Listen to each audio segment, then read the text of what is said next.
get his time up, and then Until Carol, I'm not contacting anybody because you can only contact people so much. It's harassment, isn't it?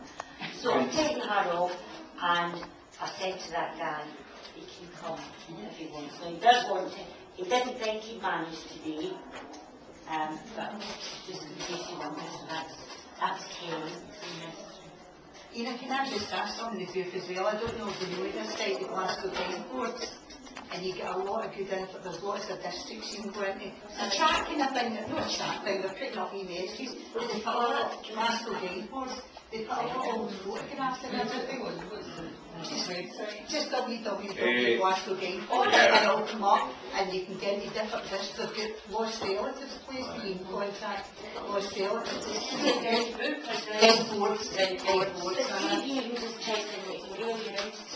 I wrote, again, my cousin, John Adamson, Houston, Abernethy.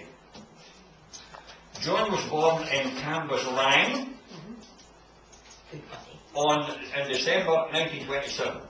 He was named John after his paternal grandfather, who was 40 years Church of Scotland minister in Linwood, Renfrewshire. Adamson after his paternal grandmother, and Houston after his maternal grandfather, station master at Glengarmon. He had what some might call a privileged upbringing, especially in his early childhood, as his parents lived in comfortable circumstances, having a live-in maid and a day maid to look after their needs.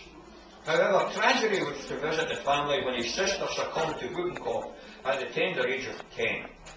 John was 6 years old at the time, and from then on was cosseted by his mother, who was terrified that a similar fate might strike him. He had his primary education at the school, local Westcourt School in Cambuslang, and his secondary education at Allen Glen School in Glasgow. Sadly, John's mother died when he was in his teens, which left John and his father alone in the house.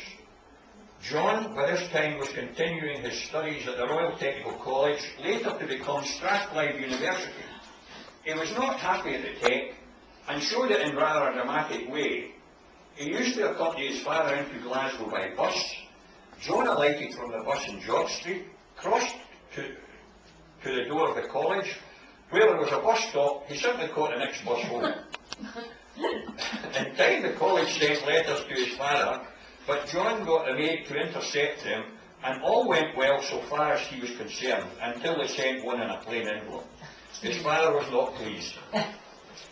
He was called up for national service, joining the Royal Air Force and serving part of his time at Whitby near Stranraer.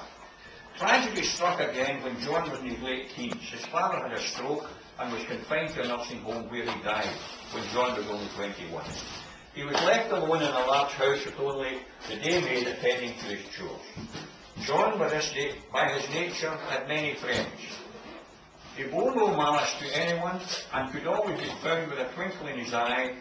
His sport was rugby football. He played for Cambuslang Rugby Club and latterly was a member of Lenzie Rugby Club. These were days when some of his friends, me included, travelled with the team, not so much to watch the game, but to join in beer swilling in the clubhouse afterwards. John was finally to settle down when he met the girl who was to become his wife and lifelong partner. And what a stroke of luck that was for him, as she was probably one of the few people who could keep him on the straight and narrow. If you look at his sons, you may see him. And his sons can get the same pleasure by looking at their reflection. It's called genes. A part of him remains with the two of you. We should all rejoice in that fact.